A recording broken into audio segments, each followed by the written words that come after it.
Bonjour, bienvenue à la série de vidéos entrevues « Toi tu m'inspires ».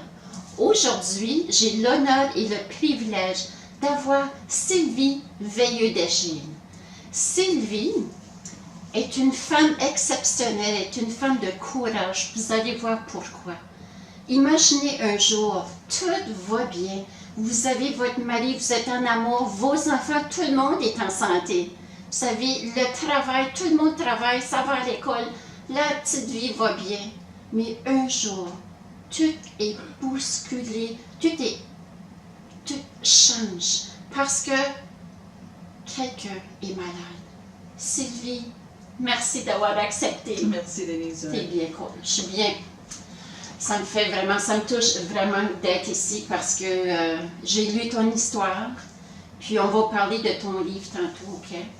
Mais j'aimerais que tu nous dises la journée que tu as appris que ta fille était atteinte d'un cancer. Au préalable, Marie-Pierre elle boitait. OK. Puis Marie-Pierre, c'est une petite coquine qui aimait jouer des tours des fois. Fait que je disais, Marie-Pierre, pourquoi tu boites? Ça marche comme il faut. Non, maman, j'ai mal.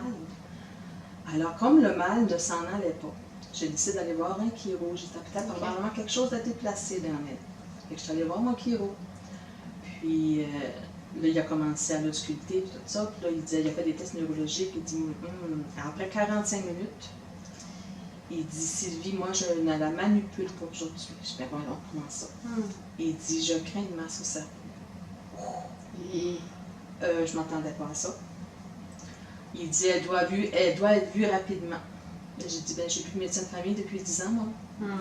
Il faut aller à l'urgence, puis ça presse. Si ça ne marche pas, rappelle-moi, il faut qu'elle soit vue. Alors, je m'en vais à l'urgence avec Marie-Pierre. Et puis, le médecin qui est de service lui refait une série de tests, tests de sang, puis tout ça. Et puis, elle la refaire à un pédiatre.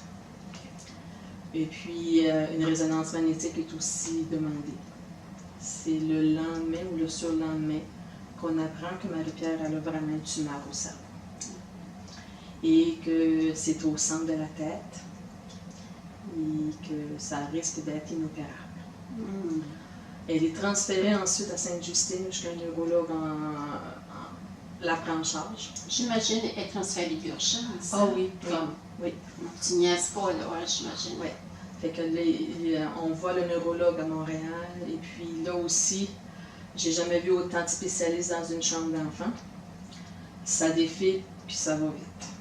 Fait que là, il y a une biopsie qui est faite aussi, fait qu'on confirme vraiment que c'est une tumeur au thalamus gauche. Oui, c'est au thalamus gauche, et de stade 3 et 4. À ce moment-là, je ne savais pas ce que les stades voulaient dire. Je ne voulais pas non plus aller voir, faire des recherches sur Internet. Je ne voulais pas avoir des idées préconçues. Je voulais vraiment focusser sur la guérison de Marie-Pierre parce qu'il n'y avait pas d'autre option. C'était la guérison. Je ne sais pas ce qu'on a dit, quel âge qu'elle avait à ce moment-là. À ce moment-là, elle avait 13 ans. Elle avait 13 ans. Oui. Ça fait que là, c'est ça. Elle a dû arrêter l'école, avait commencé ses examens. Et qu'est-ce qu'elle avait fait comme examen? Elle avait bien réussi jusqu'à maintenant. Ça fait qu'on termine l'année scolaire. Elle a passé tout l'été à Sainte-Justine, je pense, avec elle. Ça, c'est en 2008, là. En 2008, on a passé l'été. tout l'été là, à Sainte-Justine, avoir beaucoup de traitements. Tu as séparé de ta famille. Oui. C'était-tu la première fois? Oui, on n'avait jamais vraiment vécu ça parce qu'on est vraiment tissés serrés, on est toujours ensemble. Ça fait que mon conjoint a dû continuer à travailler pour subvenir, à faire rouler la maison. Ma plus vieille aussi, elle restait ici pour faire des tâches ménagères et continuer son école malgré tout. C'était pas vraiment évident. Elle n'avait pas vraiment la tête à ça. J'imagine. Ça fait que non, ça n'a pas été évident. Oui, Fait que là, tu as passé tout l'été à Sainte-Justine. Comment tu as trouvé ça? Parce que j'imagine que c'est la peur de l'inconnu aussi, parce que tu n'as jamais vécu la même chose avant. Fait que pour toi, est-ce que c'était la peur, c'est quel traitement qu'elle va avoir? Est-ce qu'elle va s'en sortir? La médecine, c'est un monde-là que tu connais pas. Comment tu as vécu ça, toi, Sylvie? On suivait les conseils des médecins. C'est notre enfant. Si ça serait nous, on peut prendre des décisions, mais là, c'est ton enfant. Tu donnes tout ce que tu peux. Tu demandes, tu sais, elle reçoit les traitements qui sont requis. La radiothérapie, ensuite la chimiothérapie, mais elle avait aussi de l'ergothérapie. Elle était suivie par plusieurs, j'oublie toutes les, mais j'imagine les spécialistes. Ils sont tous impliqués, là. Oui, ils sont tous là, oui. Wow. Puis ça a duré tout l'été, là. Oui. Puis, à un moment donné, tu es revenue à Edmonton, oui, parce que, c'est-tu parce qu'elle allait mieux, ou? Bien, la radiothérapie était finie. OK. Elle avait reçu, il me semble que c'est 35 ou 33, là, je me souviens plus des chiffres, parce qu'on a oublié un petit peu, hein, là. 35-33 traitements de radiothérapie. Wow. Et elle pouvait être transférée si elle devenait un peu plus autonome. OK. Ça fait que là, elle a été transférée ici, elle a été quelques semaines. Après ça, elle a eu une grosse infection urinaire. Alors, retournée à l'hôpital, parce qu'elle sortait et rentrait comme ça à l'hôpital. Ça, c'est-tu le temps qu'elle avait beaucoup de fièvre? Oui. Ouais, parce que j'ai lu son livre, là. Ouais, oui. OK. Fait qu'elle est rentrée, on a réglé ça, on est revenu à la maison. Après ça, quelques semaines, ça commençait à se stabiliser un petit peu. La chimiothérapie a commencé aussi. Et puis là, à ce moment donné, elle se met à vomir. Vomir tellement. Après 24 heures, là, j'ai dit, là, ça n'a pas de bon sens. J'appelle les médecins, j'appelle à Montréal et on dit, va à l'urgence, va voir le médecin ici à Edmonton. Et puis, elle a été admise. Et puis, ça a duré comme ça plusieurs jours. À un moment donné, ils ont dit elle doit être transférée d'urgence à Montréal. OK. Elle était dans un coma. Oh, OK. Oui. Alors, c'est moi qui étais là, qui en prenait le soin. Puis, elle n'avait même pas la force de se virer. Là, c'est moi qui la virais. En tout cas, fait quand tu es transférée d'urgence à Montréal, ils l'ont opérée aussi d'urgence. Heureusement qu'on avait l'ambulance aérienne. Je suis bien contente que ça revienne dans la région parce que c'est vraiment important d'avoir les ambulances aériennes. Et puis là, on l'a opérée. Puis c'est ça, elle avait de l'hydrocéphalie. Après ça, on est resté quelques semaines encore là. On est revenu. Et puis après quelques semaines, on a dû retourner à Montréal pour des suivis où on nous a appris qu'il n'y avait plus rien à faire. Là, ça a été un autre choc. Parce que moi, je la voyais qu'elle progressait, elle parlait mieux, elle marchait un peu mieux. Tu sais, moi, je voyais de l'amélioration, mais c'est le hop avant le down, comme on dit. Fait que là, on nous a dit, si Marie-Pierre avait fait un voyage de rêve d'enfant, ça serait le temps. Et là, on a trouvé ça dur. Là, on a dû prendre vraiment conscience qu'il n'y a plus rien à faire. C'était combien de temps après, comme son diagnostic qu'elle a eu en 2008, là? C'est combien de mois après que tu as su qu'il n'y avait plus rien à faire? C'était au mois de novembre. Au mois de novembre, OK. C'est au mois de novembre qu'on a su ça. Après ça, on est allés faire notre voyage rêve d'enfant, on a passé Noël, puis tranquillement, après les fêtes, son état s'est mis à se détériorer. Puis son rêve d'enfant, c'était quoi? D'aller à Walt Disney parce qu'elle adorait les princesses. Okay. Marie-Pierre était drôle parce qu'en se couchant le soir, elle disait « Maman, donne-moi l'idée qu'est-ce que je pourrais rêver. » Elle guidait son rêve. Mais c'est correct, c'était ça qui la rendait heureuse. Fait qu'elle se le voyait en princesse avec son prince charmant comme les rêves de bien des petites filles. Nice. Fait que vous avez été à Walt Disney. Oui. Ouais. C'est beau, hein? Oui. Son rêve se réaliser avant de partir.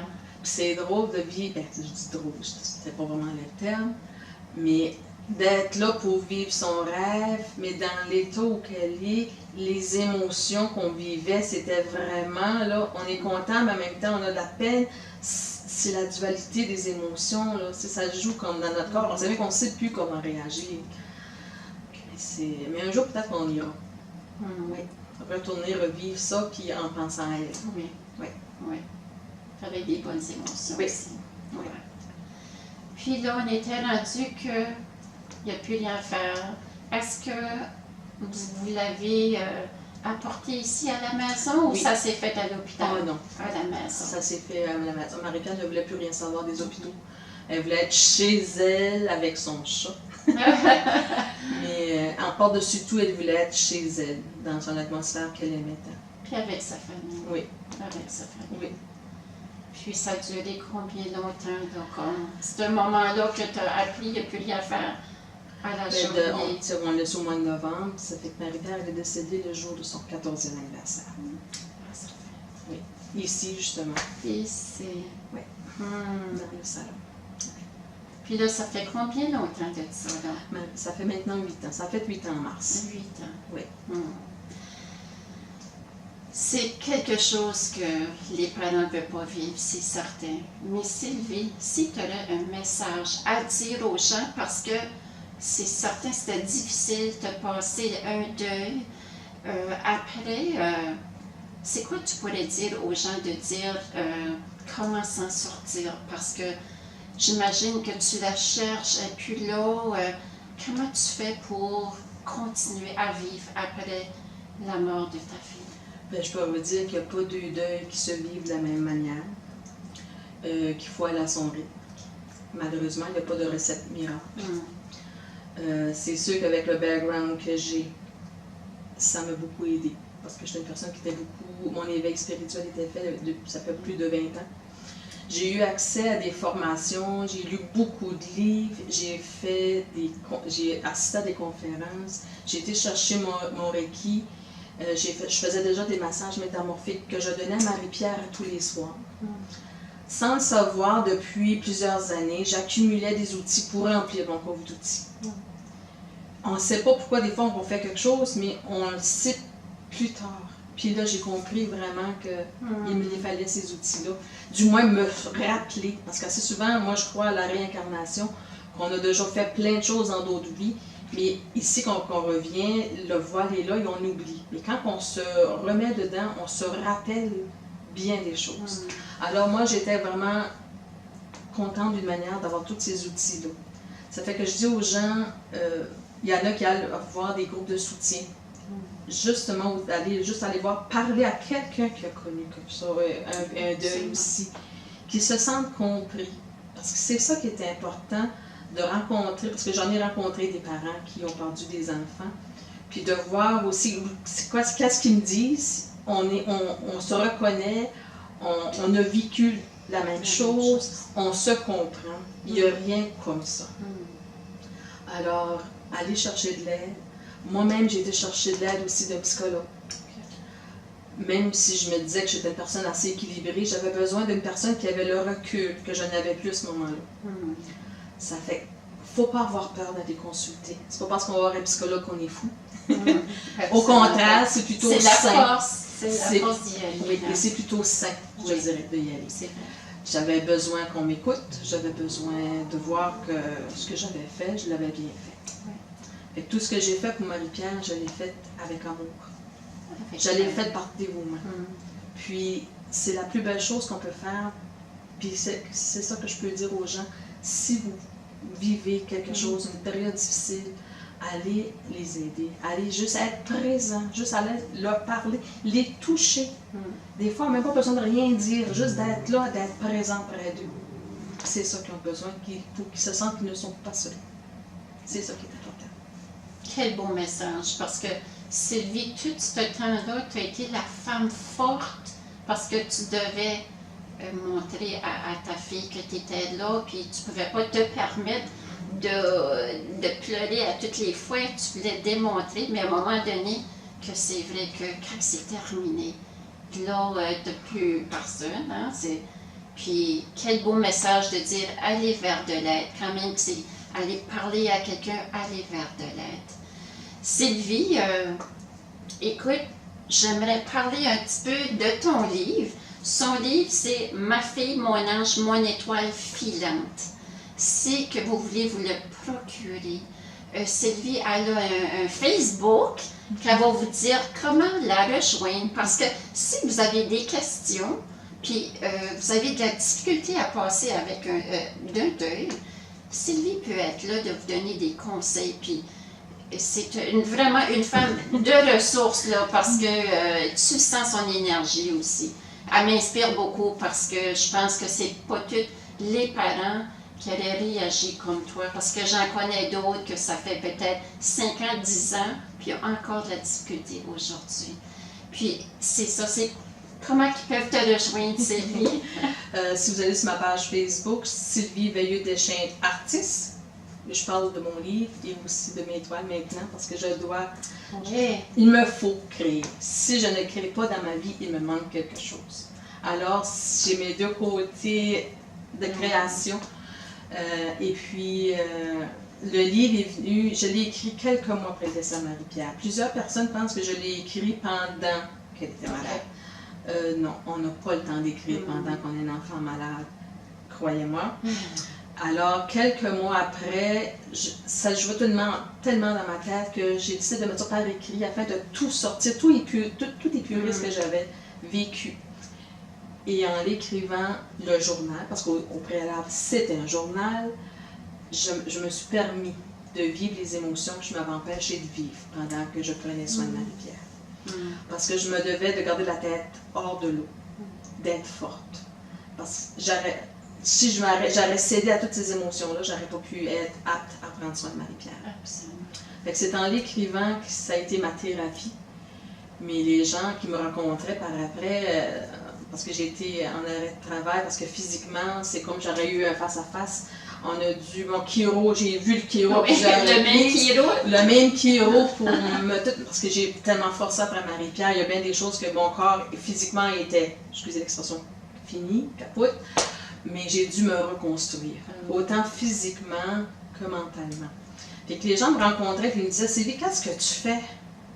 Ben là, j'ai dit, je prends soin de moi. Puis là, j'écris. J'écris, oui, j'essaie de tout me sortir de la tête parce que je veux garder les souvenirs de Marie-Pierre. Parce que la mémoire, c'est une faculté qui oublie avec les années. Ça fait que, mais on dit, ben Sylvie, après plusieurs demandes, Sylvie, est-ce que tu vas publier ça?